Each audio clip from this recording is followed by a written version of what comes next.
headquarters in Seoul and the remaining 900 in 50 plus countries. So while GDGI works directly for our member governments, we often work with the private sector, particularly to develop and finance investment projects in the green areas that range from renewable energy, electric transportation, climate smart agriculture, to reforestation and green buildings. GDGI has been working in Nepal since 2017, and Nepal is a member of GDGI since 2022, since last year, well, 2 years ago now. We are embedded within the Ministry of Forest and Environment, and the GDGI country office is in the Department of Soils and Forests. We also have a project office in Janak Forest. The key focus of GDGI Nepal is to identify and develop investment opportunities that will help put Nepal on a green, sustainable pathway and will strengthen private sector involvement in the green transition. I'd like to take the opportunity to share just 3 examples to highlight our work with the private and also the public sector. First, GDGI is partnering with GIZ from Germany on a 5-year project to introduce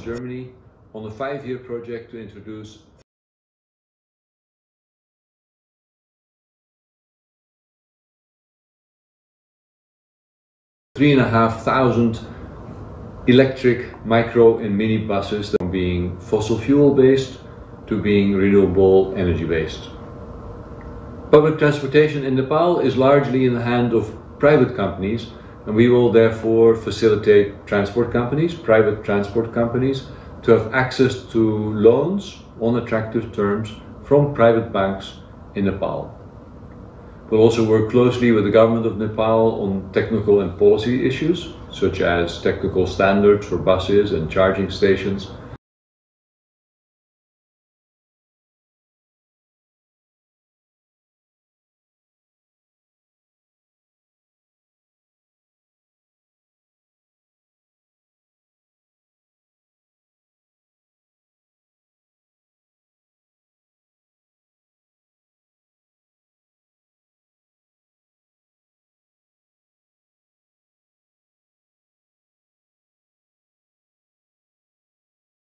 That will nurture a proper ecosystem for the expansion of the agriculture sector.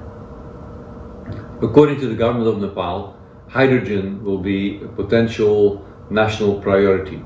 It's a greenhouse gas mitigation technology.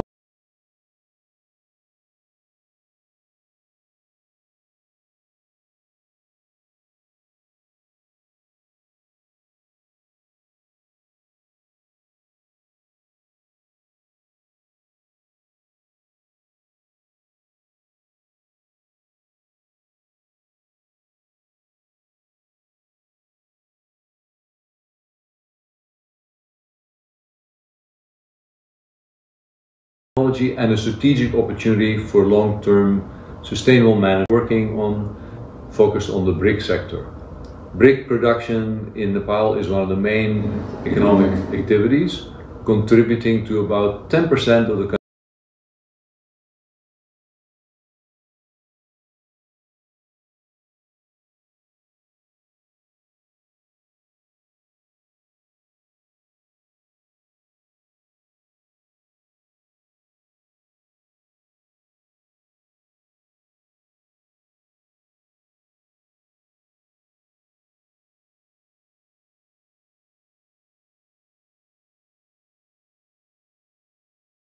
country's GDP and employing 300,000 workers, so the Korean Exim Bank and with sector experts.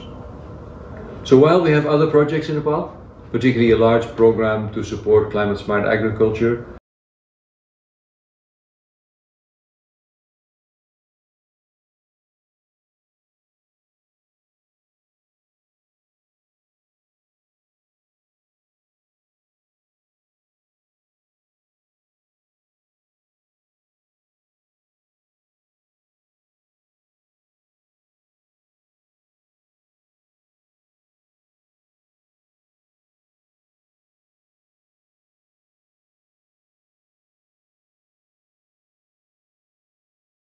impacts innovation efforts to opportunities. However, to give a definite course to the deliberations, the experts-led deliberations that begins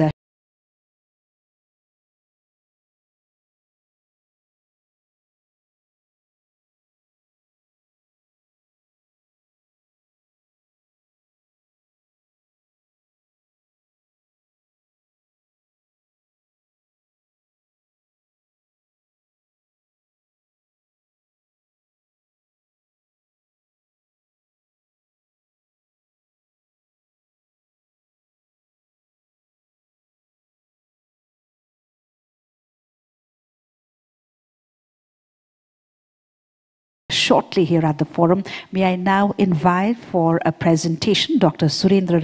Participants, it is a great pleasure and honor for me to be here among with all of you, and I would like to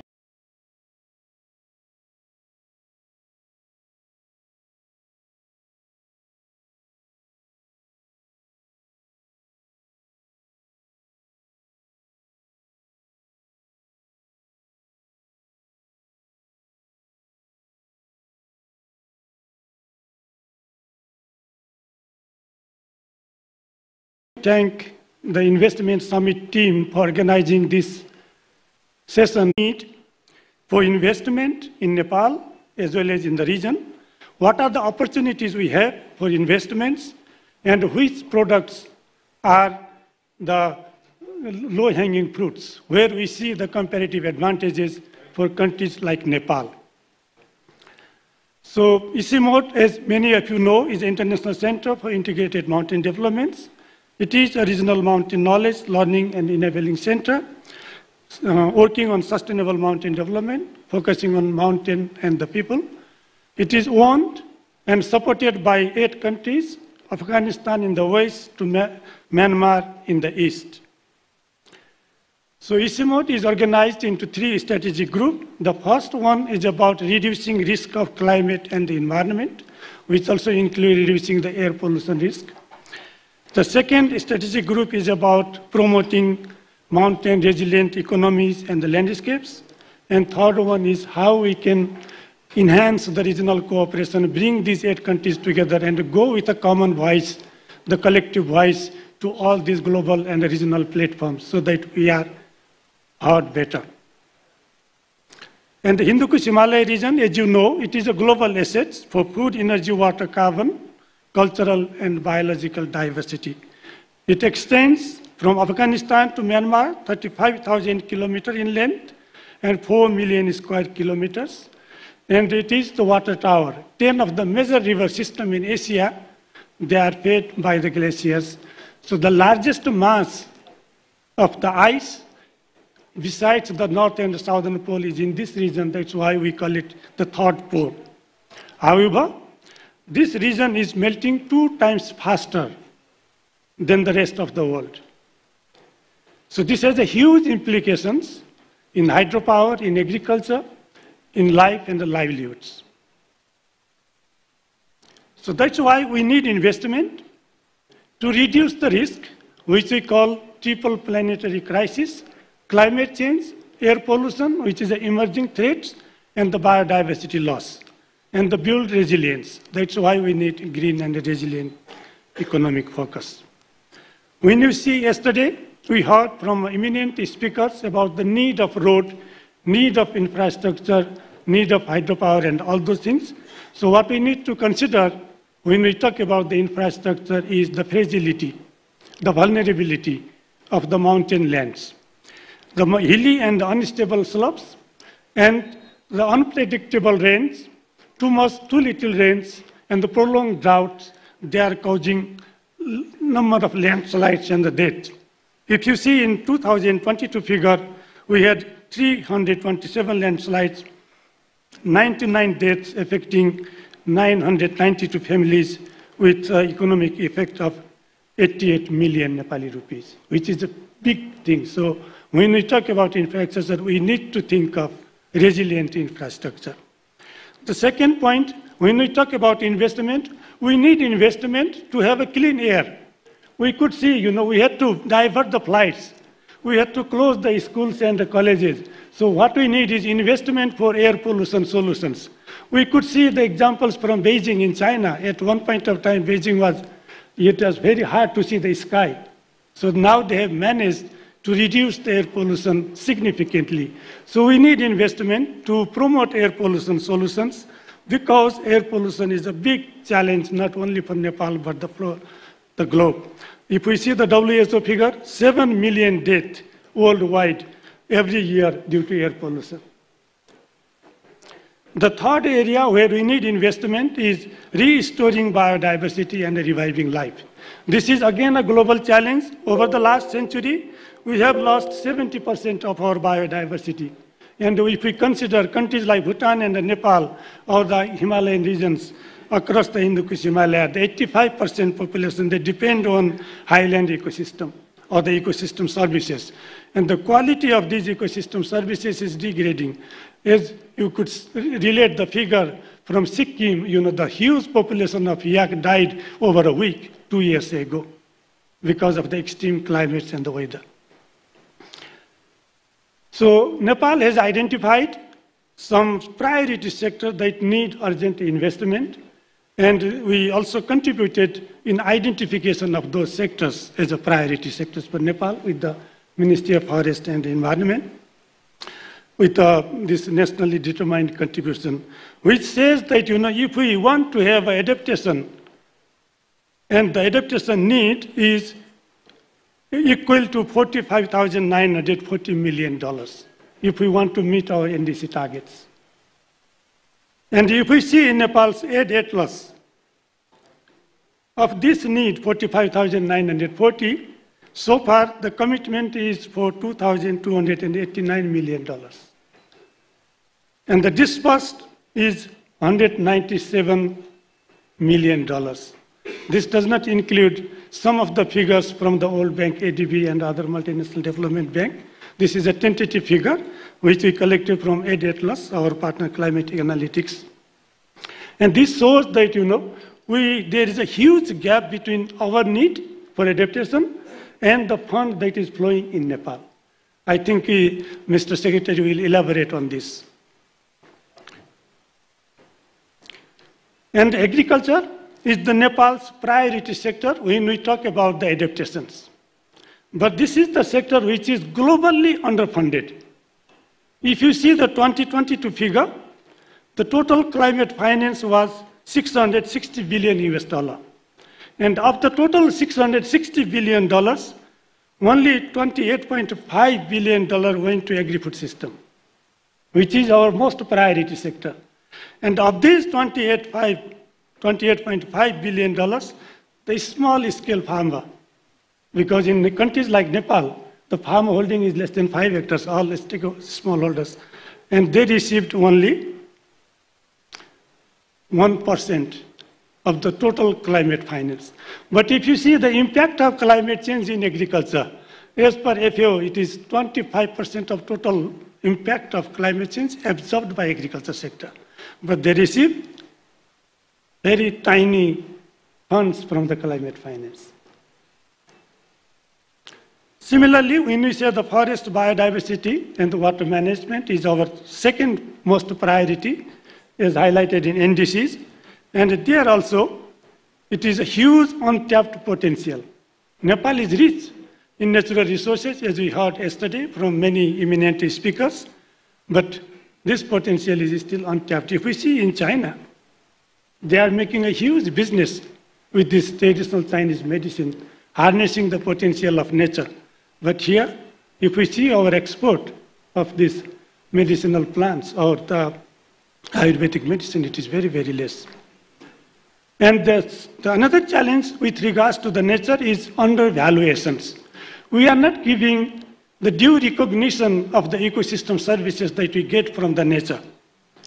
I give you one figure which says that the value of crop pollination, carbon sequestration, and water purification is estimated as $125 to $140 trillion, which is much higher than the global GDP.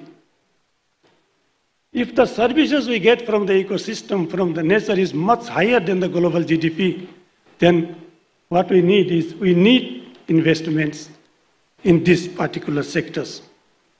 So this is the study conducted in Nepal by Matthew et al. In 2022, 2 years ago. And they are saying that on an average, we are losing $250 per capita due to insufficient pollination of our agricultural crops.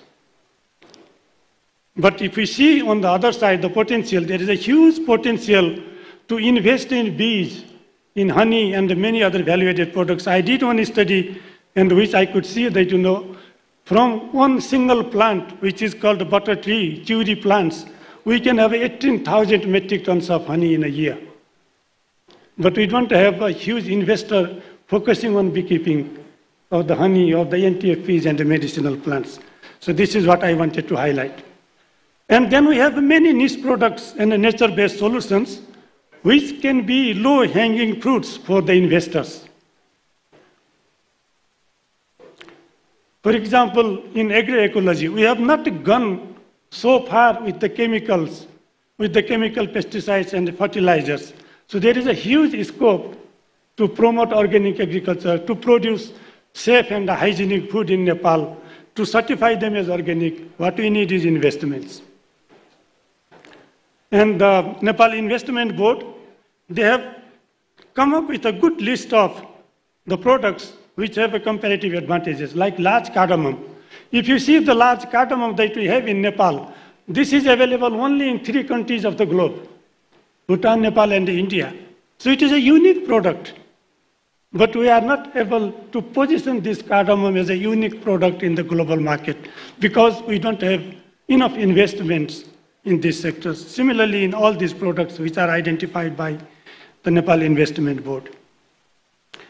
The forest resources, Nepal is known as the best example of community forests.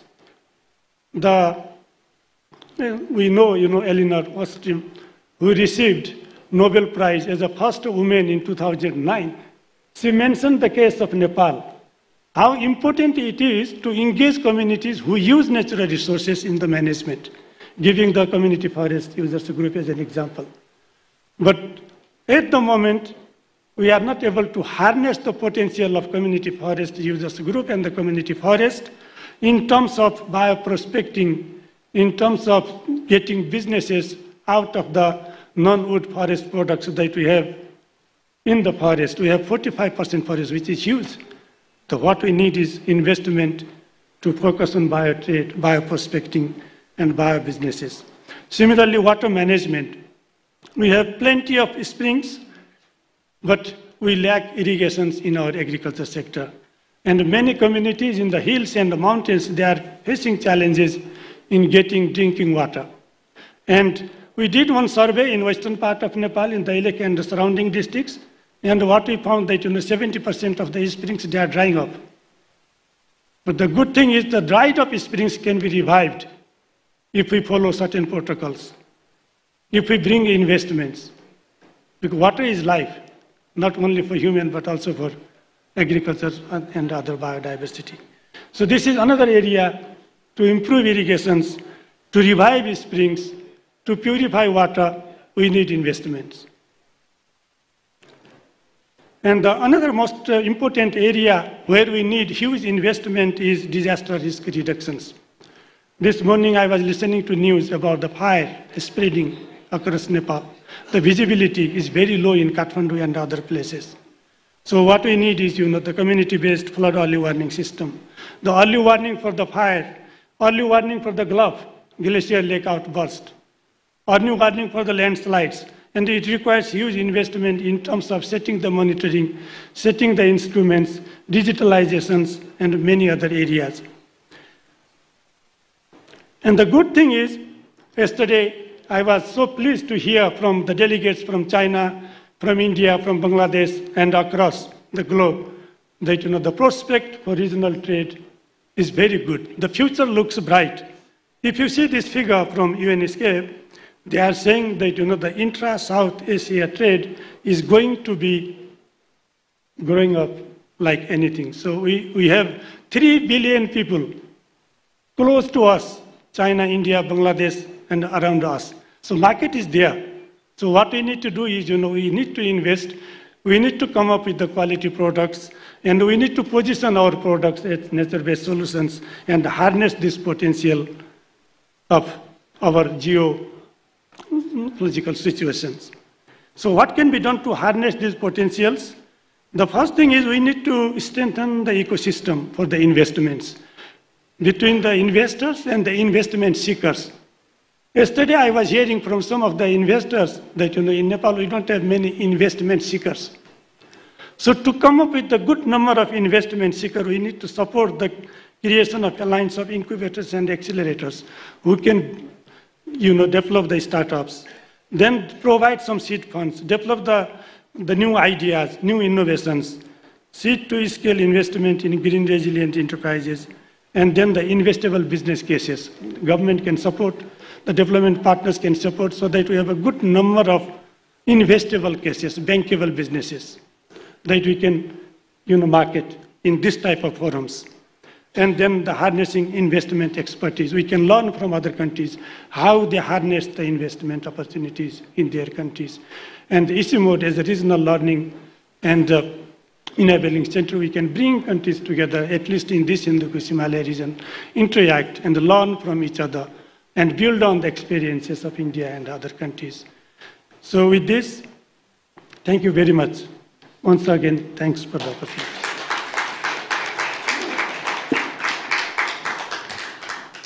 Thank you so much. Thank you so much, esteemed President, for this very, very valuable presentation, which, as I said earlier, sets the tone for the major highlight of the session that we are converged here for. That is the panel deliberations, which will be led by the experts in the field and in the very gracious presence of the Honorable Deputy Prime Minister himself. Ladies and gentlemen, we shall witness and be part of this expert-led deliberation, and which will culminate into the statements by the Honorable Deputy Prime Minister as we conclude this session. So with this statement, may I now have the privilege of handing over the forum to the session moderator, Ms. Anu Joshi-Shrestha.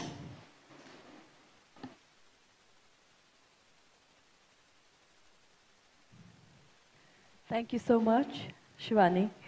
Been a very big fan of yours, so you always moderate it in such a way. I'm a big fan. Chair, if I may start the session. I think a lot has been shared. And we have our Deputy Prime Minister here as well, which really sets the stage for the engagement in terms of policy, engagement in terms of private sector, and where we are going. And I think the summit actually gives us the indication that Nepal is ready. Nepal wants to do something from the policy angle, from the angle for private sector who are really trying to improve with all the COVID happening, and before that the earthquake and the lockdown and everything. The economy it wasn't easy for us, but then here we are, and I think we should congratulate all of us that we're here to being so resilient, overcoming all the challenges and then taking up one step at a time for growth and businesses. For us, in this summit, we talk quite a lot about big investment, and it is very, very interesting and very, very lucrative for Nepal as well to really be talking about hydropower, infrastructure, areas where we really wanted to focus on, because that's the very important part of it.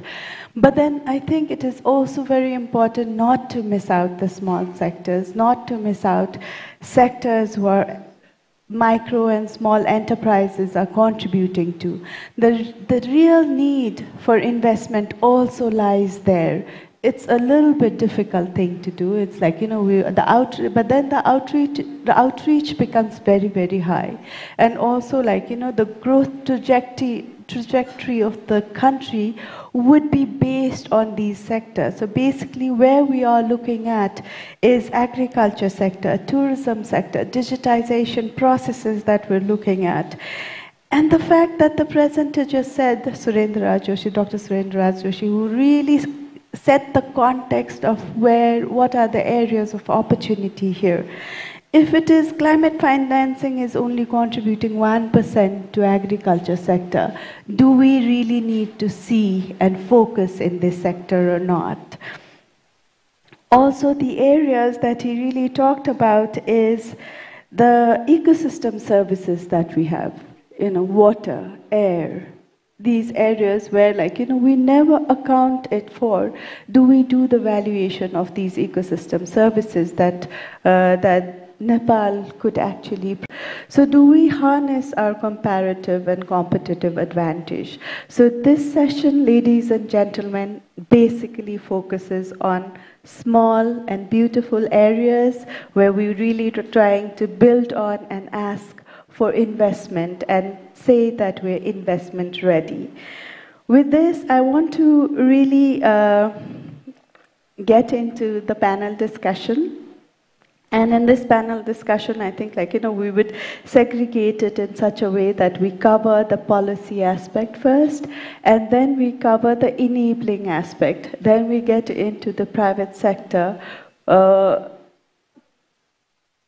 the whole private sector engagement of it. So the practice of the policies that are there, and then what are the areas where we would really want to focus on in terms of enabling services that are required.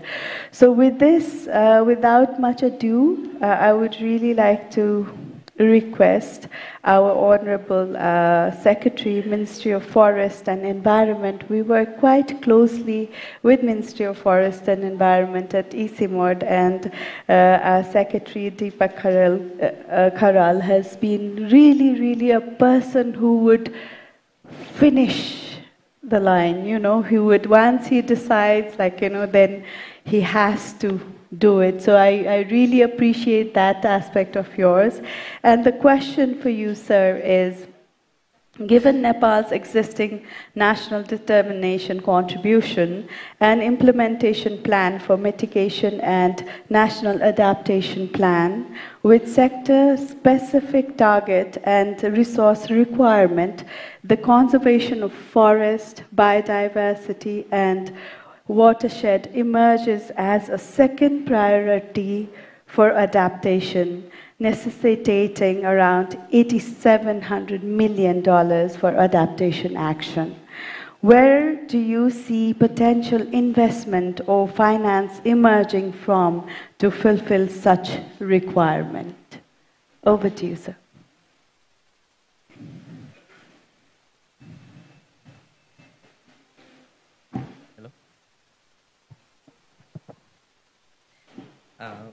Thank you, Anuji.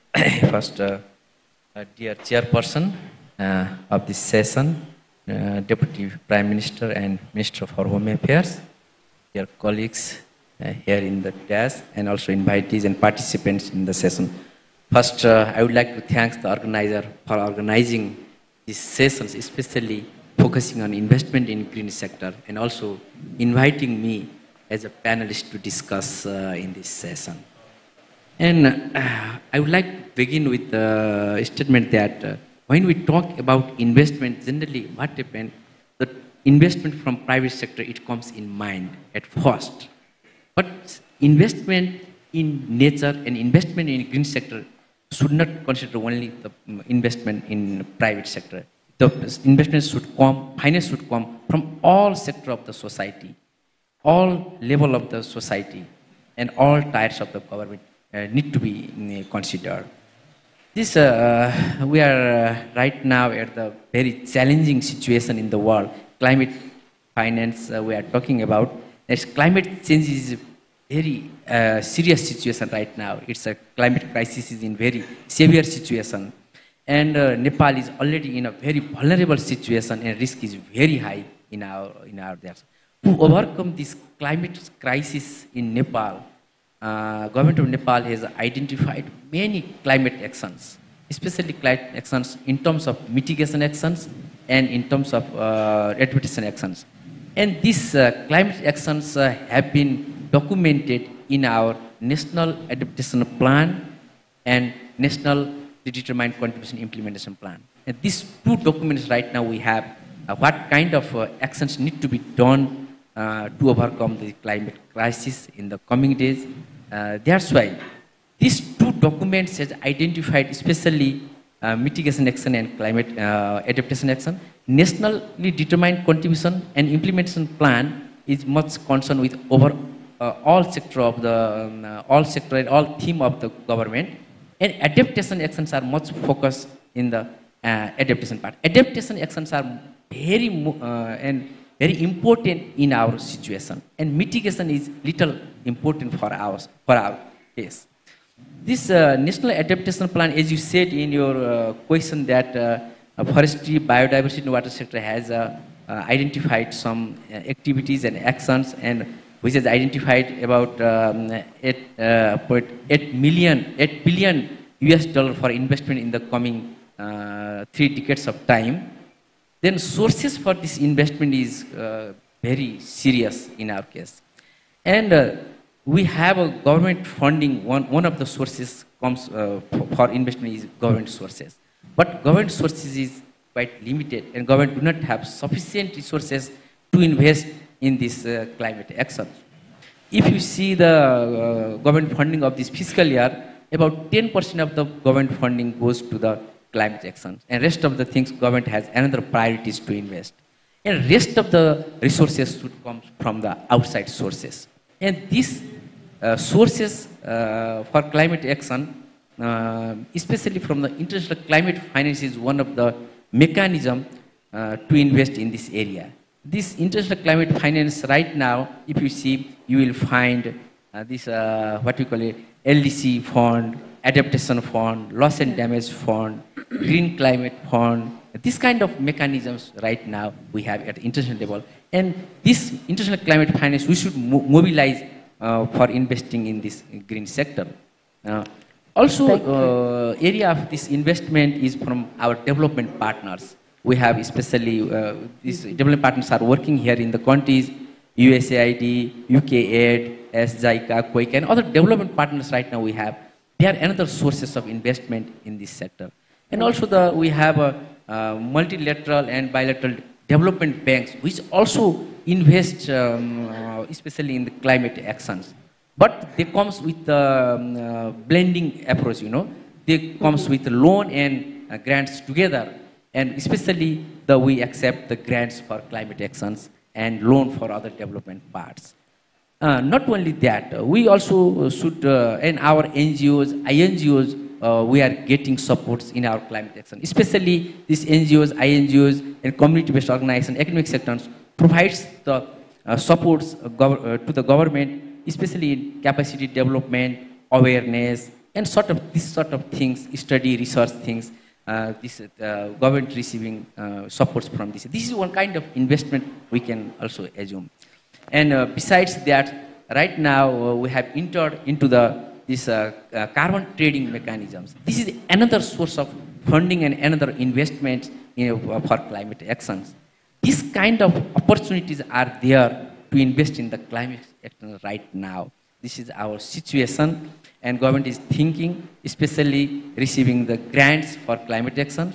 And there are other systems is going on. Government has recently adopted the grid approach to accept and to work in the development projects.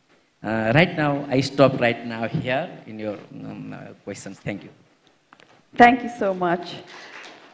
A round of applause for him. I think this is the first question. I'll come back to the second question. I do have one. But just to take this up further, I think there is a lot of collaboration, as you said, is needed from all sectors to come in to really have this financing done, to really mobilize this climate finance, the gap that is there. I think, like, it really brings on to the fact that development partners and banks, or like, ADBs and World Bank also plays a very, very important role to bridge this gap. With this, we have Takeo Koike from ADB, who's a regional head. I have this timer that I've done, I thought I'd give 3 minutes to all my speaker. So we would also want to manage that time. With 25 years of experience in infrastructure financing and public-private partnership across Central and South Asia, we're working also with power companies. My question to you is, drawing from your extensive experience in private sector, what do you consider the key factor that enables the transitioning to green and inclusive development? Additionally, what are some enablers that would attract private sector financing to address the substantial funding gap in climate finance and to de-risk investment? Over to you, sir.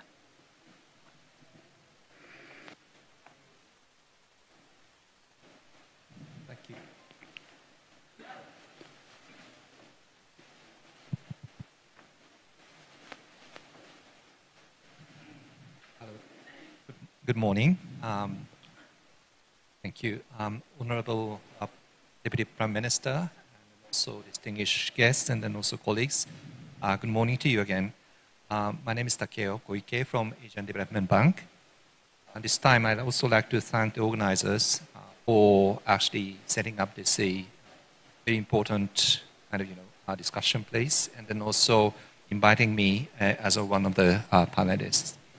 So coming to the perhaps perspectives and then measures for mobilizing private sector finance into this space, we'd like to actually focus on a few kind of key areas. One is, of course, policy guidance, but the second area is achieving good risk and then reward balance to attract private sector.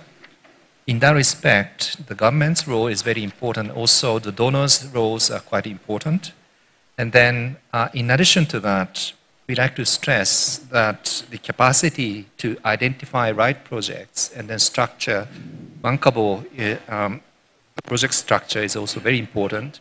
And then ADB is also keen to support such project preparation work to basically, attract interest by the private sector. And then also, I'd like to emphasize the importance of capacity. It is not a one-time kind of intervention. It has to be very continuous and then has to go on as many projects come up and then delivered. As a kind of long-term, hopefully a long-term trusted and then patient kind of development partner, currently ADB is looking at a very programmatic approach to basically achieve this financing mobilization in the disaster and then climate risk area. First, policy formulation. We are now trying to develop a policy-based loan up to $200 million called Green Resilient Inclusive Development. This basically touches on various different important areas in relation to green taxonomy, carbon trade, and then also multi-hazard early warning system, and then also a development of the disaster risk financing. The second area is a technical assistance. We have already launched this called Building Adaptation and Resilience in the Hindu Kushi Himalayas. This is basically a river basin-based approach to identify disaster and then climate risks of existing and then also future projects, trying to identify options for risk avoidance, mitigation, transfer, and then retention. And then also we built a design of early warning system and then a disaster risk financing schemes. And then lastly, we are now developing a concept for a very ambitious financing vehicle called Climate Finance and then Green and then Resilience Financing Facility. We are kind of aiming to look at $1 billion by 50% grant and 50% concessional funds to create 4 financing windows to work with the government, civil society, and then private sector And then in addition, we like to focus also on entrepreneurs to foster innovation. So with those kind of, different level of interventions, we try to also create a good platform and an ecosystem to bring in private sector into climate resilience and then disaster management areas. Thank you so much, sir. A big round of applause to him as well. Brings a lot. ADB has always been a very big part of Nepal, and I think, investment in terms of disaster, climate resilience, climate finance becomes very, very important for a mountainous country like ours, because the disaster, as we are, from the global perspective as well, we are the most disaster-prone country, around top 10 countries. So the areas where, disaster, we call that 3 planetary crisis that we have, and disaster becomes one of the biggest. And the focus is there as well, and also having to have that climate financing under that becomes very, very pertinent. Thank you so much for bringing that onto our platform, as well as communicating that to us. Also, the idea in terms of capacity development is very, very important, and to make all the sectors ready for consuming this investment, or to bridge this gap in terms of financing. With this, just to look at the capacity as well, and really from the private sector's lens, you bring that private sector lens to this panel. Our panelist here, the expert, Manohar Das Mool, who is an executive member of Nepal Chamber of Commerce and has led a lot of private sector where he's a chairman for insurance companies, hydropower companies, banks. He's also is a promoter of banks.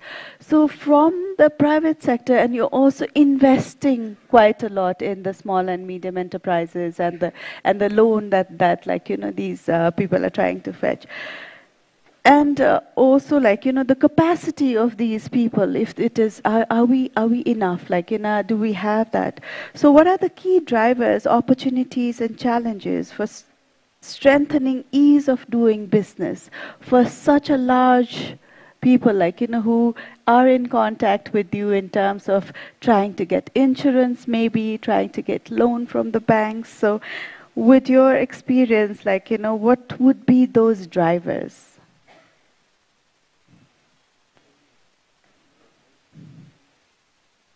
I think it'll come in a while.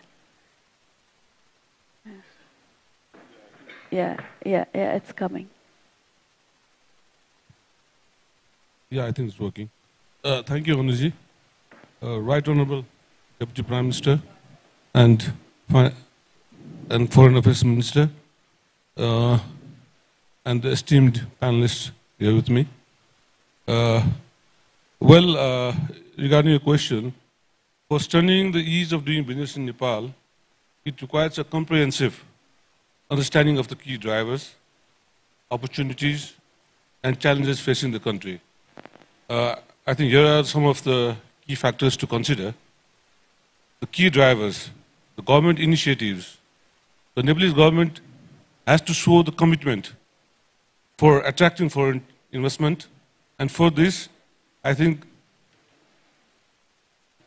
the government has implemented the one-window policy for business registration, and establishment of the investment board itself demonstrates to streamline the processes.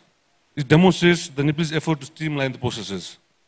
Also recently, the government has amended various acts that shows that the government is serious to enhance the business environment in Nepal. Secondly, strategic location. Nepal is strategically located between India and China, and which presents opportunities for trade and investment, particularly in sectors such as tourism, hydropower, and infrastructure development. Thirdly is natural resources.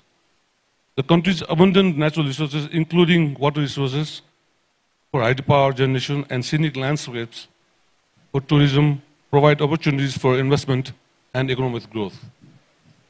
Then the young workforce. Nepal has a relatively young and growing workforce, offering a potential demographic dividend for businesses seeking skill level at competitive wages. And of course, infrastructure development.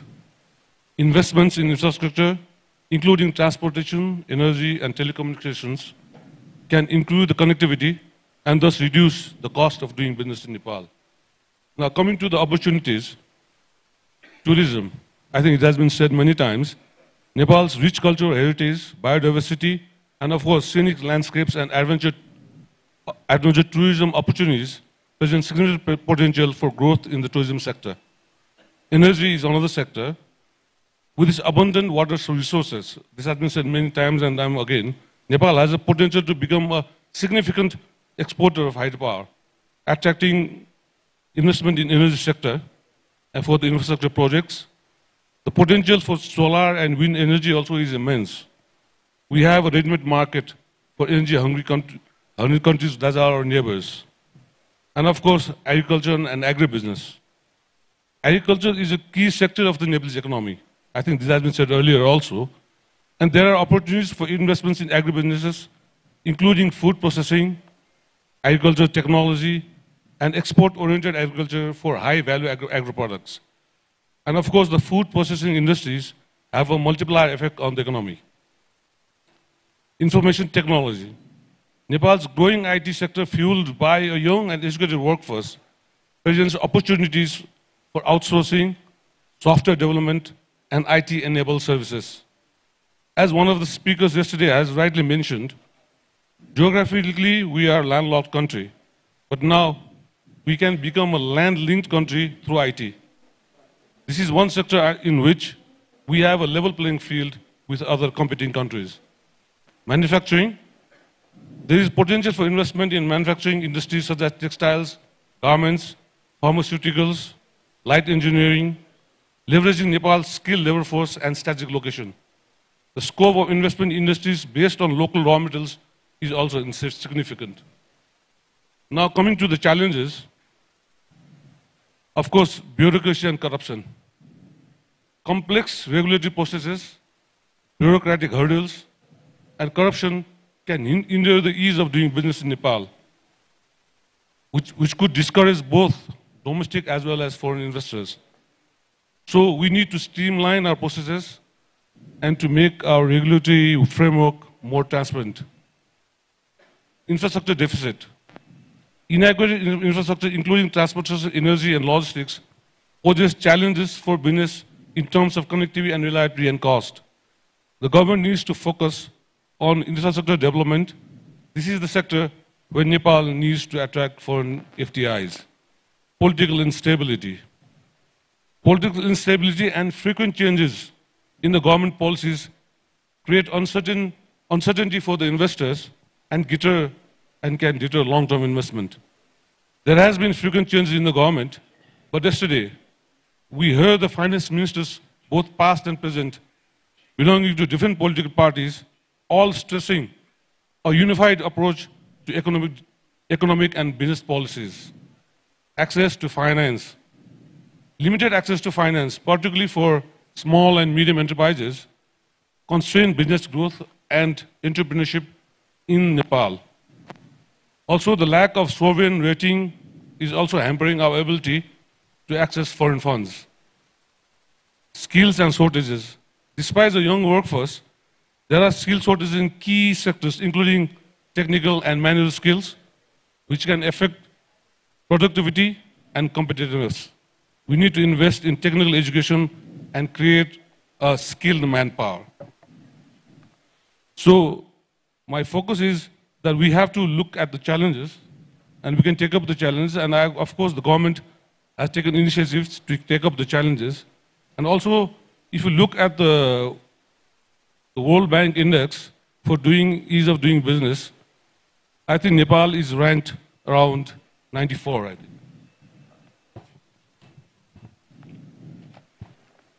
Yeah, I think Nepal is 94 out of the 190 countries that were surveyed.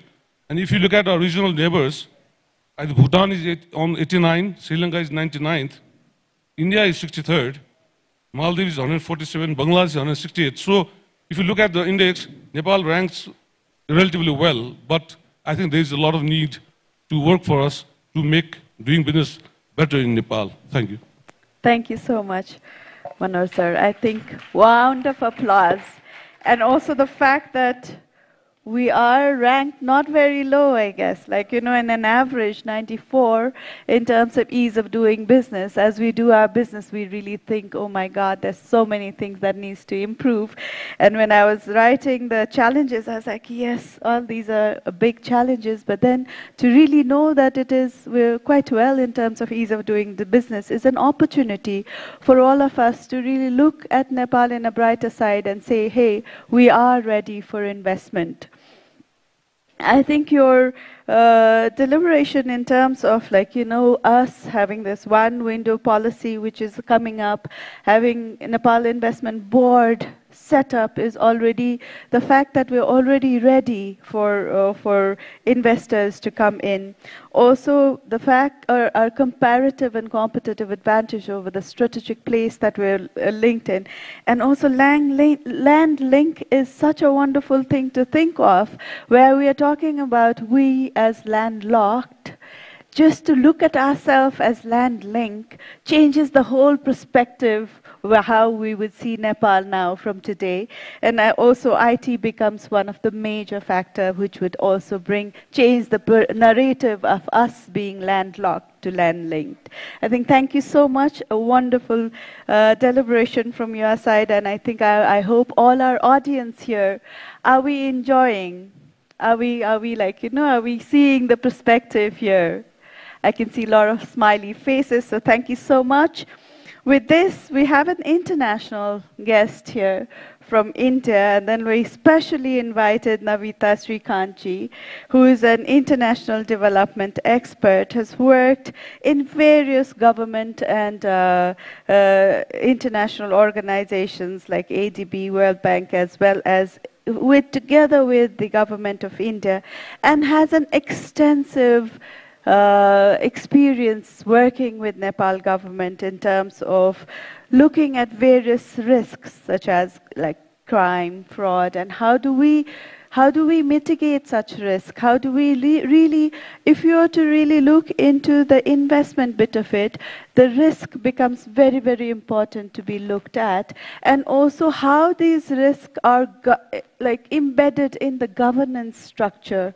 And how do we see those risks? And until and unless we understand and see the right risk, we wouldn't have the right solution for it. So my question to you is, given your extensive experience in looking at various risks, what are the major risks in investment? And what are the aspects of governance which comes in to really cater or to address such kind of risk? Madam, to you. A very good morning, audible? A very good morning, session chair, with your permission. Distinguished excellencies, distinguished guests, ladies and gentlemen. First of all, I would want to express my gratitude to Government of Nepal for inviting me, having me here. And also would like to acknowledge the success of the inaugural session. So really want to commend the excellent work that Government of Nepal has done and the resounding success which was well noted yesterday. I had a great opportunity to work with Government of Nepal back in 2015-16 when not only I looked at the local government but the entire area of the anti-corruption and the governance. So probably a lot of what I will share comes back with my experience of having worked here, and will bring in the Indian experience as well as the global. I think when we talk of investment in green and climate resilient businesses, let me just take investment away for a second. And if I'm talking about green and climate resilient, then I'm talking about adaptation. So I'm talking about change behavior. And change behavior doesn't happen at the center. The policies are made at the centers. The adaptation or the change behavior happens at the last mile. So this is where I would want to push back and leave that thought that the role of the local, where the adaptation has to be the change behavior, that becomes important, that how is the last mile getting integrated in the policy implementation, which means then also in all the investment strategies. Second, we tend to push, if I go back to the long-term strategy of Nepal, we talk about these very ambitious net zero commitments. And almost towards the end, I find a cross-cutting area, which is mentioned at the gender equality, social inclusion, livelihoods, and governance. Now, what I want to push back here is that unless until this cross-cutting area takes a priority in our thought process, we are missing the point. The reason why I'm saying is that the green goals or the environmental goals cannot be seen in isolation with economic goals. And let me demonstrate with an example. There's a very famous saying, Haryo Ban Nepal ko Dhan, which basically means that Nepal's forest, the green forest, is Nepal's wealth, which means it should be a very prosperous country. Now, given that earlier speakers have spoken about the 45% cover, commendable work, and from this podium, I extend my gratitude and congratulate the community forest groups who've done this tremendous work. We must acknowledge it. But I wonder, have we inspired them enough for this tremendous work they've done? And this is where I come back to the question of growth. For those to be inspired at the local level, they need growth opportunities. Now, growth opportunities will come with more economic investment. So what I'm trying to push here is that have we harnessed the potential of our forest well enough? Have we actually, this country is so rich in timber production, it could be. I was reading one of the statistics that there's about 120 million cubic feet of timber, which is the total production, and only 60 million cubic feet timber is required by this country, which means there's a capacity to export. Not only that, just the medicinal herbs, but it's surprising, shouldn't we be asking then why Nepal is importing timber? And this is where we need to go back. And if that was not...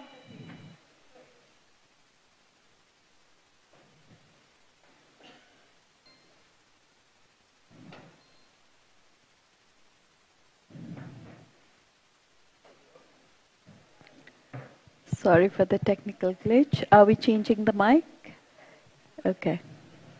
If you could shorten it a little because your time is up. So just to wrap it up, if we come back to the livelihoods, what I'm talking here about is a systematic and a scientific way of managing our community forests that we could have harnessed the potential, resulted in more jobs and more growth opportunities at a local level, that the livelihoods could be rightly impacted. Now, this couldn't have been done without the role and support of local government. So being a governance specialist, I come back to the last mile, and last mile is all about the local government and governance. So I would want to push back that unless until the local government becomes a part in the entire investment model, we will not be able to make the impact we want to drive. Thank you. Thank you so much, Nivitaji. A round of applause. I think very, very important that we also look at from private sector, we're going into the local governance and at the local level, how important it is to have the buy-in from the local government themselves to look into climate change, climate financing perspective that we are actually looking at. With that, we have a last speaker, but then this is my first round, and I can see our CEO here who's like, waiting, so I don't know if I can have another round, but I do want to take one more round just as a key takeaways from each of us. So with this, I would like to go to Bishal Thapaji, the founder and chairman of Saral Urja Nepal, worked in government and non-government private sectors and national and international organizations in energy sector. And energy, I think, has come up very, very pertinently and then is an asset to Nepal. So I thought we really think it is an important aspect to be discussing on in this platform where we're not just talking about a big plant but also alternative energy sources. So sir, my question to you is, with Nepal's focusing on hydropower, what are the small opportunities and challenges you see in getting investment in other alternative sources of energy such as solar?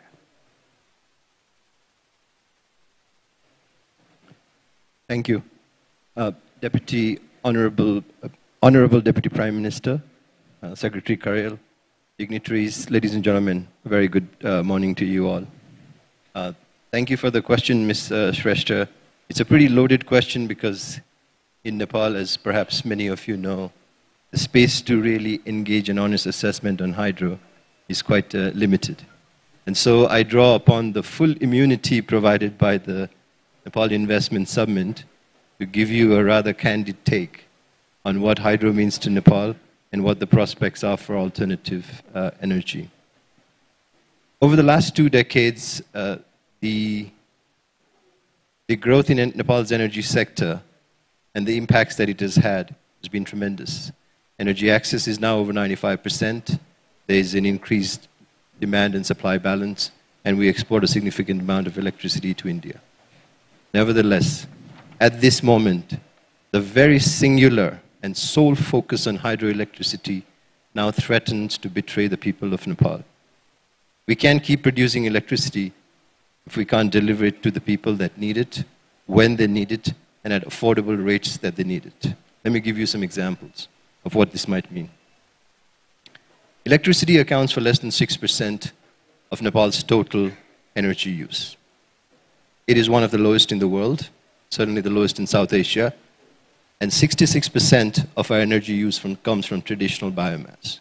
The lowest in South Asia, and the comparative across the other countries in South Asia is half of that.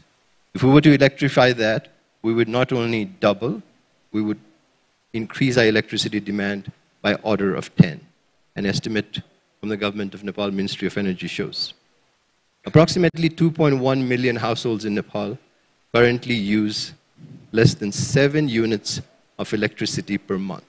That is 2.1 million out of the 4.7 million households that receive electricity from the national grid. Use less than 7 kilowatt hours per month. That is not enough to fully light up a household. The average household energy consumption in Nepal is 69 units per month, 69 kilowatt hours per month. That is lower than any country in South Asia and one of the lowest in the world. Our per capita electricity consumption is around 380 kilowatt hours, certainly lower. But this is the interesting fact. If you were to normalize it for income, if you were to take comparatives such as India and other South Asian countries, and you ask, what would our income level support? The answer is that we would triple our electricity use for the level of income we are today. In other words, we have the capacity to consume, but we are not able to consume. And let me show you the statistic on why that is the case. If you look at ownership of household appliances and equipment that are there today, for example, television penetrates 50% of the household. Fans are in 60% of Nepalese household. The census is from 2021. If you were to add all of that up and you ask, what should the electricity demand for households be? It would be in excess of 5,000 gigawatt hours. The electricity supplied to households by Nepal Electricity Authority in 22-23 was 3,800 gigawatt hours, meaning that there would be a 40% increase in household electricity consumption if you could actually deliver it to the households today based on the appliances energy we have. So the focus on hydro is also making our geopolitical situation far more complex. It is, in some sense, impaired our supply reliability. Our vulnerabilities in supplies are compounded. So I am here today to basically propose that we shift our emphasis and we add to the portfolio of hydro that we have. There is no doubt that our rivers and our hydroelectricity generation is one of the greatest assets of Nepal. But its singular focus cannot fulfill the destiny of the people of Nepal. We need alternative sources. I'm here today to call for an investment in distributed solar.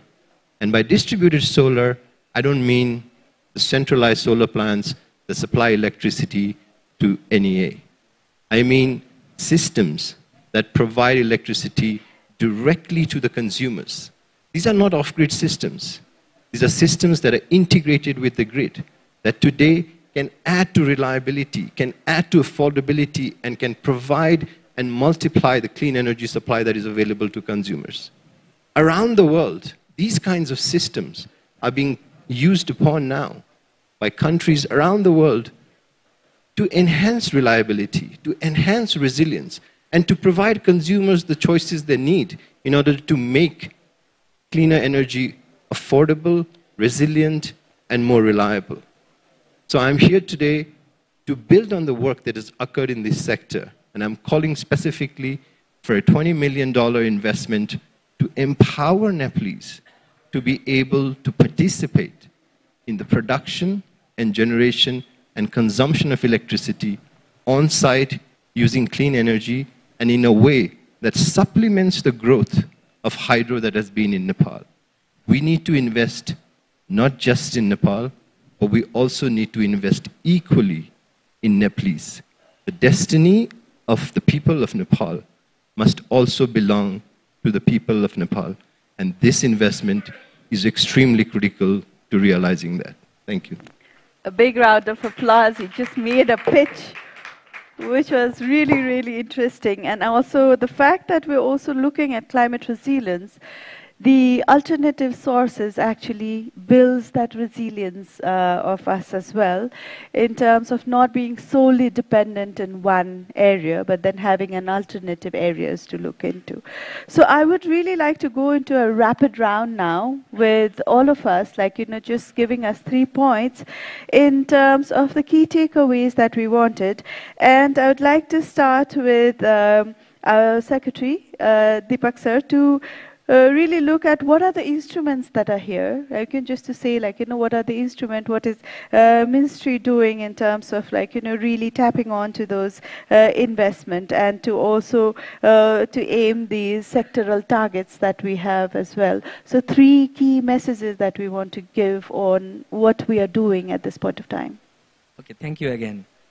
Yeah, I again reiterate my statement that investing in nature conservation is not for getting benefits and profit right and immediately there, but it is for the making environment so that benefit can be generated in the long run. This is the motto of investing in nature conservation. And about the financial mechanism, you said for this climate investment, you said that we have number of mechanisms, especially the thing is that government budgetary system is one of the most robust mechanisms here right now. But the thing is that our government is not capacitated to invest all of this requirement can be met. Only about 5% of the total this climate action missions can be met out of that. And rest of this funding should be come from outside. And that's why, as I said earlier in my presentation, this international climate finance mechanism and multilateral development bank, and also our development partners, our private sectors, all are there to finance in the climate action, That's why, but the role of the things is government is to coordinate the things, to make the environment robust one. And we have right now 3 tiers of the government, and 3 tiers of government also allocate the budgets for this climate action. But it is not sufficient, as I mentioned. This is the climate finance mechanism right now we have adopted, and we also have some special funds to get benefit and to get funds from that, like Forest Development Fund and this Environmental Conservation Fund. We also have. We can utilize these things for our climate actions. This is the major financing mechanism right now we have, and we are making it more comfortable with the international finance and private finance also. The instrument you talks about that attracts the climate finance is that, first I would start with the policy instrument right we have. We have a climate change policy, and it says that one of the objectives of that climate change policy is to promote the green economy and work with these low carbon developments. This is the one of the instruments, and this is the things that facilitate in investment in this green sector. And as I mentioned earlier, that government recently has adopted this green, resilient, inclusive development pathways. It means that any projects that is being developed and will be developed in the future should be built in such a way so that it would be climate resilient. And these projects should include this climate component in their systems. This is the things that the government of Nepal has already adapted it. This is the one area.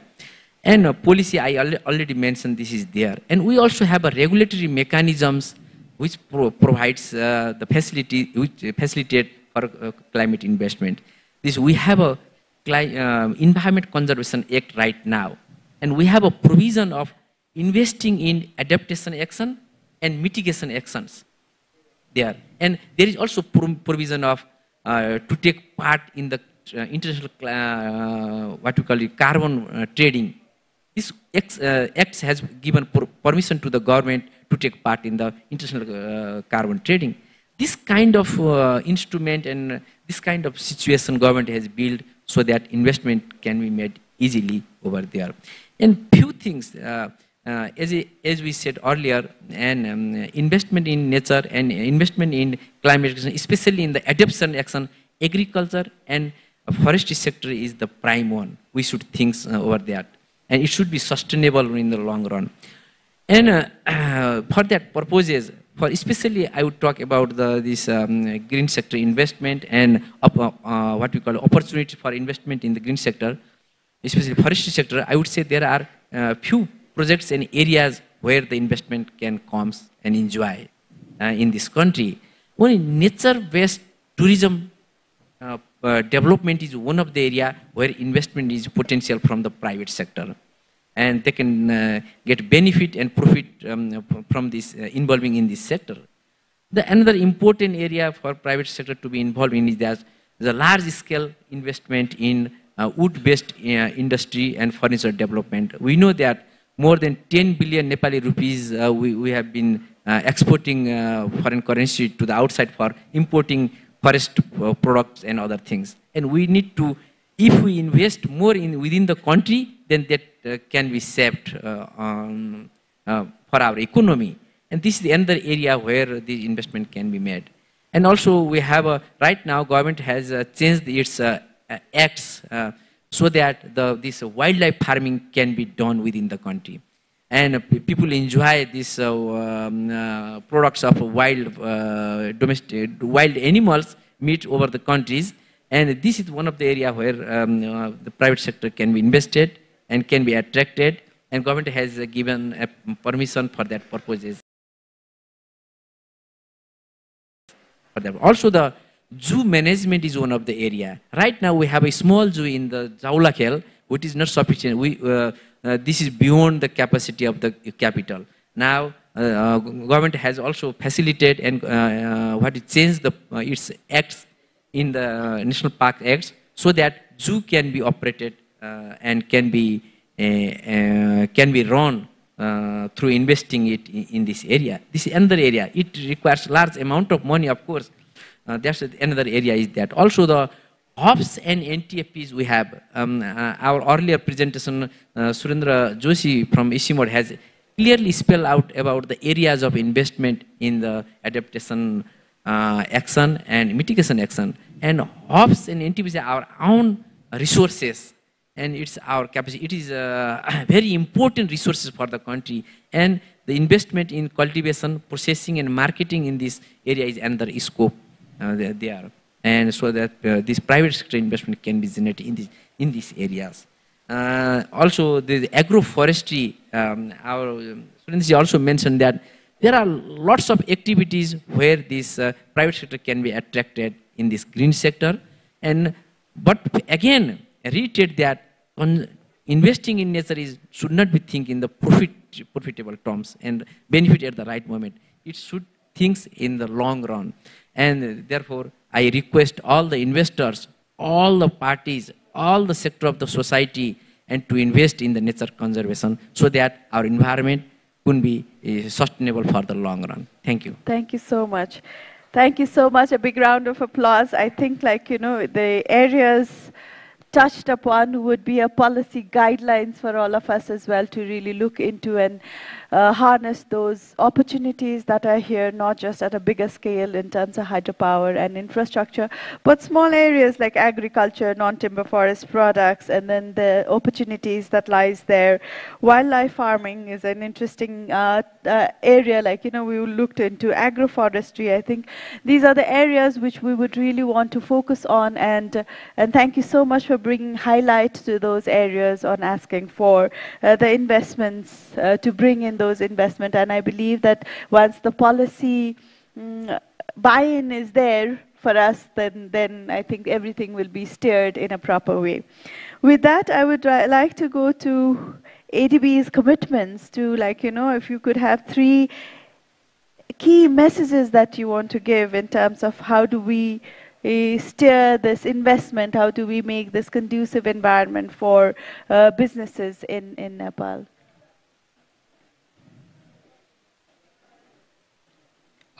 Thank you so much. I'd like to be very brief. I think it is important to basically largely speaking to improve the access to finance in the agriculture sector, as well as also on the other side, upgrade productivity and then value adds in the sector as well. So I think many of the speakers have already kind of touched upon this topic, but there are perhaps few specific areas where we could continue efforts. For instance, aggregation of the individual farmers, and then also usage of expanded usage of cooperatives, for instance. Improved value addition, also product diversification, and then also to develop a broader value chain, including logistics, processing, marketing, access to finance, etc. It is also important to also note that introduction of new technologies is also a key area where ADB is willing to support. So all in all, in addition to some of the enabling kind of interventions that I mentioned earlier, I also touched on a few kind of specific transaction level kind of innovation which we are looking at. For instance, we hope to introduce local currency financing to serve better to the needs of the local communities. Introduction of blended finance to basically make the financing terms more competitive and affordable. Introduction of credit enhancement facility, guarantees and so forth to mitigate some of the risks for the financiers. In relation to local currency lending, we may also explore risk participation, working with the local financial institutions. And then also, I just mentioned creation of seed investment facility by combination of equity and a grant. By those kind of things, I hope more kind of financing could be facilitated into the agriculture sector. Thank you. Thank you so much. Agriculture being so neglected, I think it is very, very important to have those focus, as well as financing becomes pertinent for any industry to go. So risk participation, creation of seed investment would actually encourage more and more farmer to become an entrepreneur and not just farmer. With this, I would like to go to our private sector representative who would then, discuss, to Manohar sir, I think how can we transition to facilitate the traditional sector as an infrastructure and hydropower towards green businesses and small and medium enterprises centered around agriculture, forestry, and natural resources? Our Deepak sir actually talked about how important these sectors are from the business lens. How do businesses transition and make that into a lucrative business? Thank you, Anuji, for the question. For the facilitating the transition, I think it involves several strategies, mainly policy support. And this could include tax breaks, subsidies for green initiatives, and regulations that favor sustainable practices. And financial incentives. This could involve grants, low-interest loans, or venture capitals specifically target at green businesses. Also, capacity building. We should offer training and education programs to help traditional sector workers acquire the skills needed for green industries. This could include vocational training in sustainable agriculture, forestry management, and renewable energy technologies. And of course, research and development.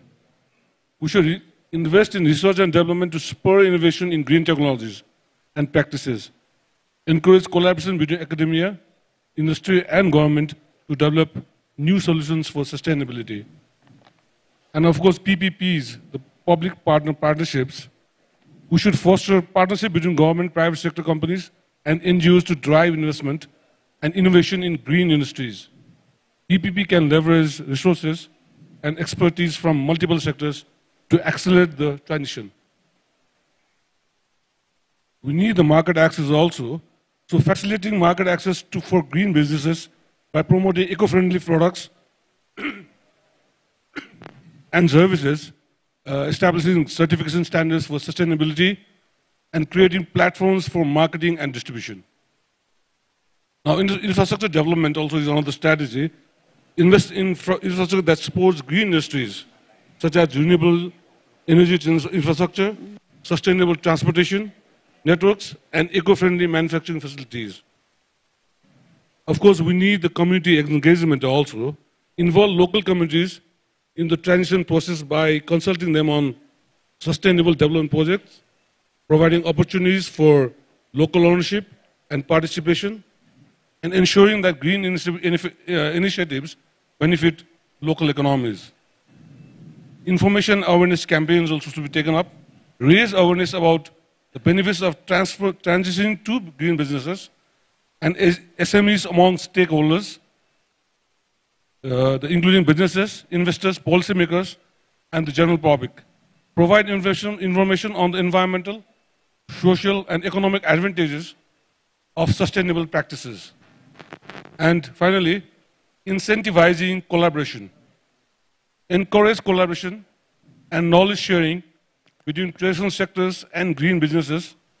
For example, traditional infrastructure companies could partner with renewable energy firms to incorporate green technologies into the projects. By adopting these strategies, government, businesses, and communities can work together to facilitate a smooth transition from traditional sectors to sustainable and green businesses centered around agriculture, forestry, and natural resources. Thank you. Thank you so much. I've been told that we really have no time at all. So just one key message from your side in terms of like, what should we take on further? What I'll do is I'll take 1 minute, but quick 5 messages. Okay. Yeah? So first is the newer technologies. And I just want to talk about one quick example. About 20 years back, one river project was started back in India on the conservation. 20 years later, there was a lot of complaint that the project has not delivered. The Supreme Audit Institution used the entire geospatial tools to find out the time that the river inlet, so the DPR basically was not correctly prepared, and geospatial tools was used to find out that river inlets were not as many correctly pointed out.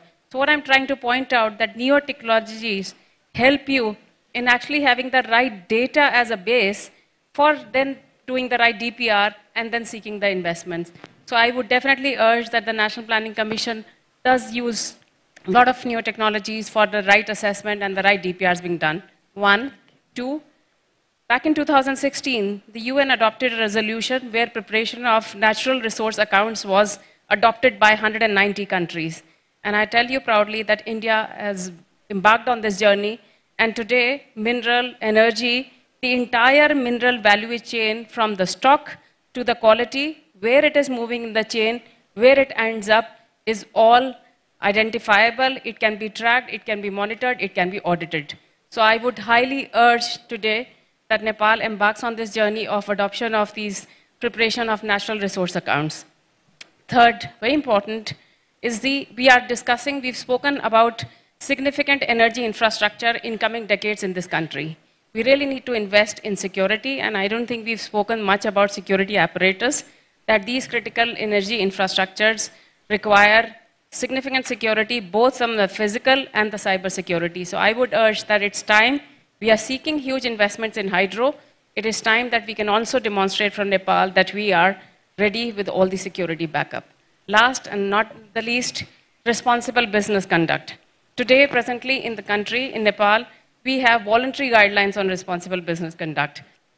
And it's time, and probably because the listed companies were predominantly banking and finance. But today we have hydro companies which are listed companies, we have cement companies which are listed, and going forward there will be more. In India, what we have is responsible business conduct guidelines, which are driven by the UN guiding principles on business and human rights, Paris Convention, ILO norms. So it's really time that I request the Nepal government that one of the important outcomes from this summit should be about responsible business conduct guidelines. Thank you so much. I think very, very important key 5 messages, and then a round of applause. I hear that our chair really has to go. So if Bisal sir, if you excuse us, you already pitched it, and therefore, we would want to say that with your permission, sir, I would like to give the floor to you for your concluding this session and your closing remarks.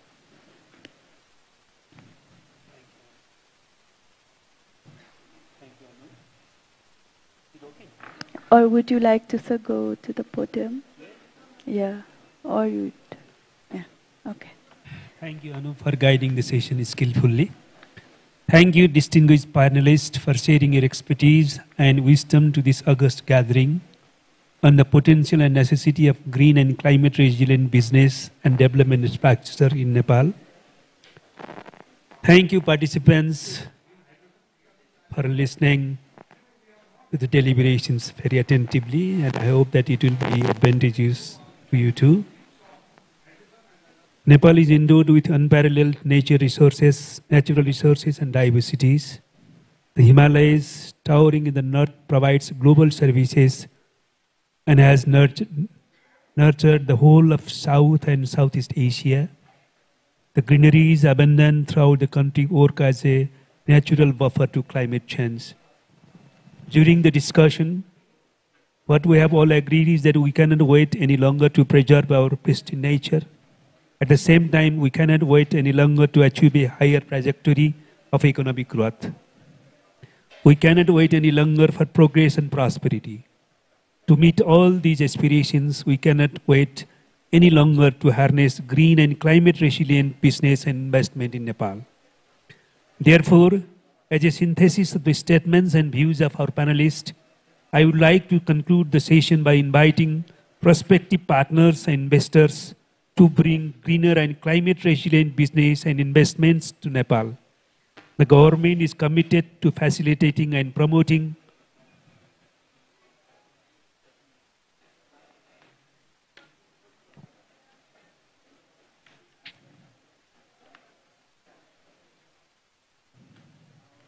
these businesses, recognizing their multiplier effect on the economy and the environment. Let us join hands together towards a prosperous future where our economic growth blends in harmony with our nature. And with this, I declare the end of the session. Thank you. Thank you.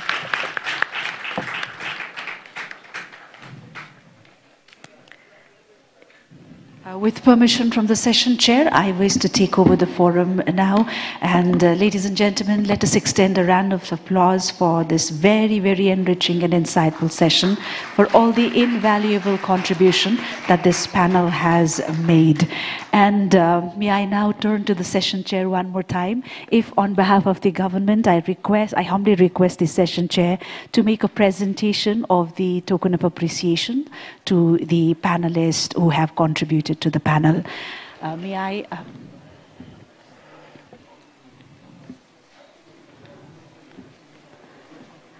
I request the esteemed panelists to kindly come forward and receive this token of appreciation from the organizers, from the distinguished, our Honorable Deputy Prime Minister, Mr. Bishal Thapa, Founder and Chairman, Saral Urja Nepal.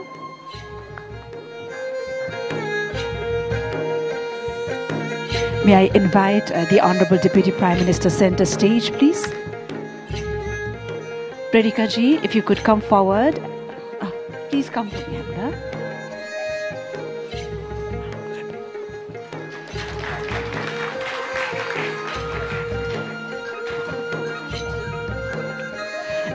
Ms. Navita Srikanth, International Development Specialist. This is extending our deep felt gratitude.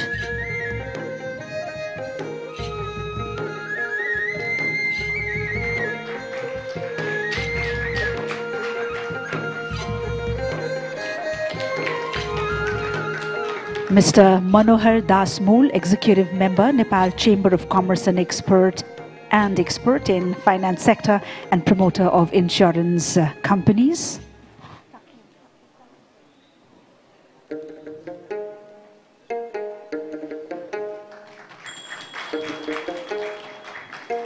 Mr. Takeo Koike, Regional Head, Private Sector Development, South Asia Department, ADB.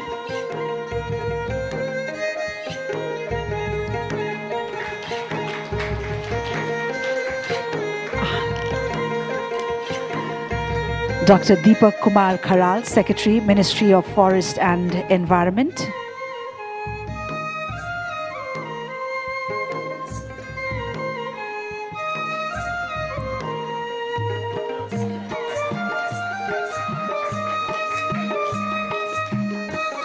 To Dr. Surendra Raj Joshi, the presentator, who is the coordinator of High REAP.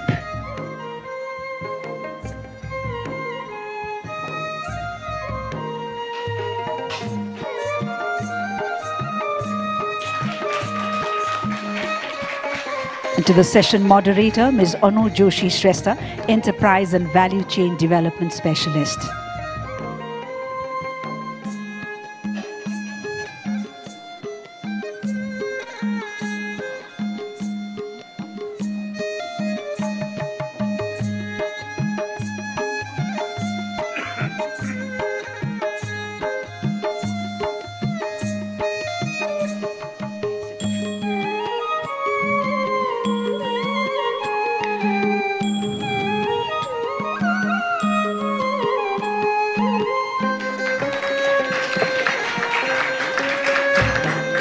And ladies and gentlemen, with deepest honor and respect, we take a moment to invite the IBN CEO, Mr. Sushil Bhatta, to extend our honor and appreciation to the session chair, the Honorable Deputy Prime Minister, as well as the Honorable Foreign Minister, for not only gracing us as the session chair and making very important observations and statements, but also for his guidance, supervision, and direction that is given to the endeavor undertaken by the entire team. Thank you, Honorable Deputy Prime Minister, and to the entire panel. May I request all of you to kindly step forward for a quick photo opportunity before we call the session off.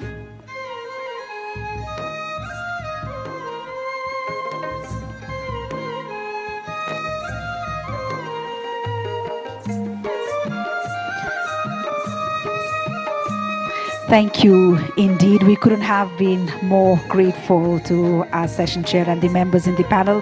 And thank you one more time for your valued time and your invaluable and enriching sharing. Ladies and gentlemen, that is it from this session. Thank you so much for being such an important part of this entire engagement. Thank you.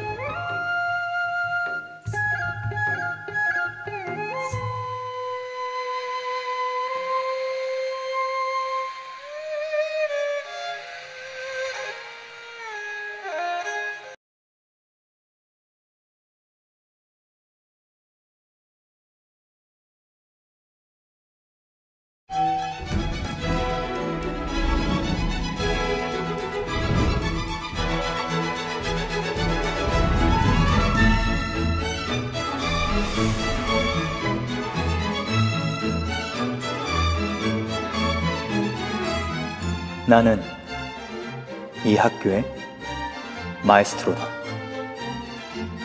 10년 뒤 세봉